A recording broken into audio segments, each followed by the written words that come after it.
Hey hey hey, hola Indomax Indo Magazines. Oke, lanjut dua kabar mantap. Nah, kini yang pertama datang dari artikel tulisannya Bapak Alman Helfas Ali, salah satu pengamat pertahanan Indonesia yang sangat aktif, bos. Nah, tulisannya kali ini pun sangat menarik dan bisa membuka mata batin. Maksudnya membuka wawasan kita, bos, mengenai teka-teki pengadaan 200 helikopter Indonesia pada tahun depan. Nah, lantas seperti apakah itu? Dan berhubung kemarin banyak yang nanya, helikopter apa aja itu, Min? Nah, mari kita coba kupas tipis-tipis apa yang paling cocok menurut isi kepala Mimin. Kemudian kabar kedua nanti datang dari negaranya Tuan Takur yang dikatakan bakal mendapat posisi tawar untuk membangun Rafale di dalam negeri bila membeli 140 unit. Nah loh, bagaimanakah itu ceritanya? Penasaran beritanya? Cus Markipas, mari kita kupas berita lengkapnya satu per satu, bos. Oke, yang pertama terkait 200 helikopter nih, bos. Jadi admin ceritakan dari awal aja ya. Ini artikelnya menarik banget nih, tulisan Bapak Alman di CNBC Indonesia. Jadi awalnya beliau membahas ketika bencana ekologis mahadahsyat kemarin melanda Aceh, Sumatera Utara, dan Sumatera Barat pada akhir November 2025. Satu pertanyaan pun langsung meleduk di ruang publik, bos. Kemana helikopter-helikopter bantuan? Kok datangnya lama? Ya kan? Padahal faktanya, memindahkan helikopter dari pulau-pulau di luar Sumatera ke wilayah bencana bukanlah perkara yang sederhana, bos. Helikopter ini bukan pesawat jet yang bisa lepas landas lalu melesat ribuan kilometer. Nggak bisa asal terbang, bos. Pasalnya dijelaskan bahwa rotorcraft ini tunduk pada yang namanya visual flight rule. Artinya, penerbangan yang sangat tergantung pada cuaca, jarak pandang, dan kondisi alam. Terbang lintas pulau berarti harus singgah berkali-kali, bos, menghadapi badai, awan rendah, hujan tropis, dan tentu saja batas jam terbang pilot. Nah, terbang dari luar pulau menuju Sumatera, proses very flight helikopter ini bisa memakan waktu yang sangat lama, bahkan bisa 2 hingga 3 hari. Belum lagi kenyataan bahwa jumlah helikopter siap pakai di Indonesia itu terbatas, bos, dan sebagian berada di wilayah yang juga rawan bencana. Maka ketika publik menuntut helikopter hadir seketika, yang terjadi ya justru bisa benturan antara ekspektasi publik dan realita teknis penerbangan di lapangan. Nah, dari sinilah muncul gagasan besar, bos. Kemarin Prabowo bilang Indonesia akan mengirim 200 helikopter pada tahun depan. Sebuah angka yang terdengar heroik, namun sekaligus juga mencengangkan, bos. Dijelaskan lagi oleh Bapak Alman bahwa bagi negara dengan keterbatasan fiskal, industri dirgantara, dan sumber daya manusia, rencana ini jelas luar biasa besar. Helikopter bukan sekedar barang beli lalu siapa-siapa pun bisa menerbangkannya. Tidak, bos. Tapi ia menuntut pilot yang terlatih, teknisi yang bersertifikasi, suku cadang mahal, hanggar, sistem perawatan, dan biaya operasional yang cukup tinggi.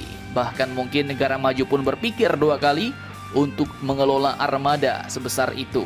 Jadi pertanyaannya bukan sekedar bisa beli atau tidak, tapi mampukah Indonesia mengoperasikan, merawat, dan mempertahankan 200 helikopter dalam jangka panjang? Kemudian juga muncul pertanyaan lain, siapa yang sebenarnya akan membeli, memiliki, dan menerbangkannya? Dan heli apa yang paling masuk akal kalau mau dibeli sampai 200 unit?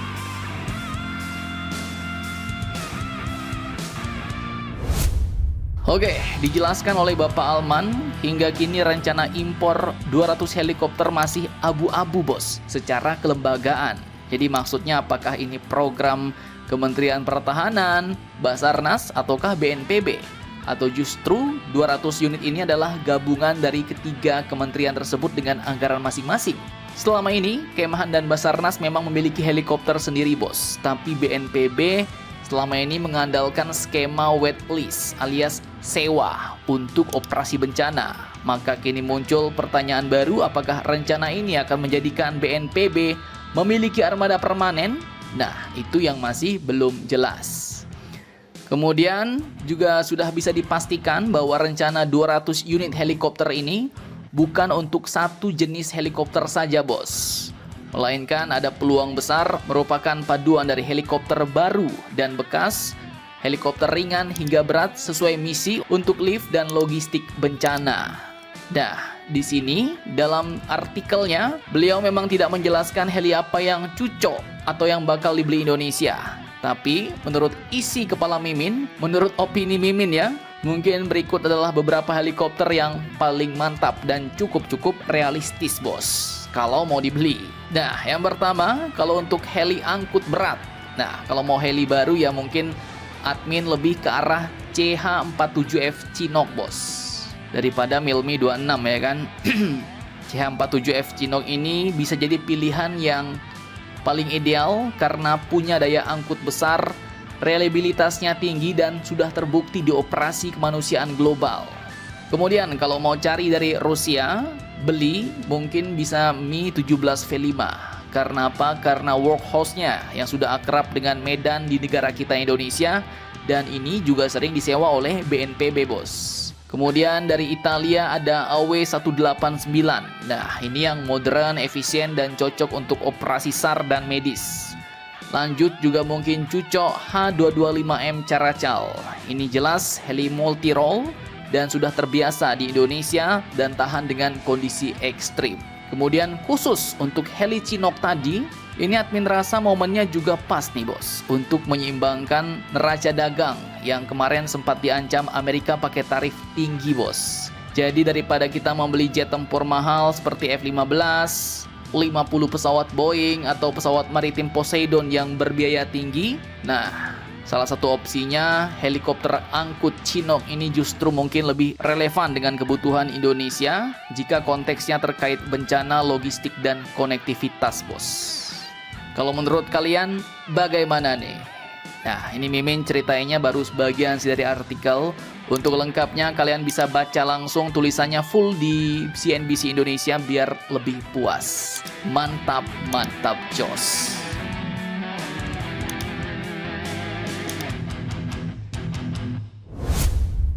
Oke, lanjut kabar kedua mengenai 140 unit Rafale. Jadi admin kutip dari Airspace Review. Menurut mantan pejabat tinggi Angkatan Udara India, Marskal Udara Anil Chopra, angka 140 unit Rafale bukan angka sembarangan bos. Itu menurutnya adalah ambang batas strategis, jumlah yang cukup besar untuk memaksa Prancis membuka pintu produksi penuh dan transfer teknologi di dalam negeri India. Nah, pertanyaannya bagaimana angka ini bisa tercapai?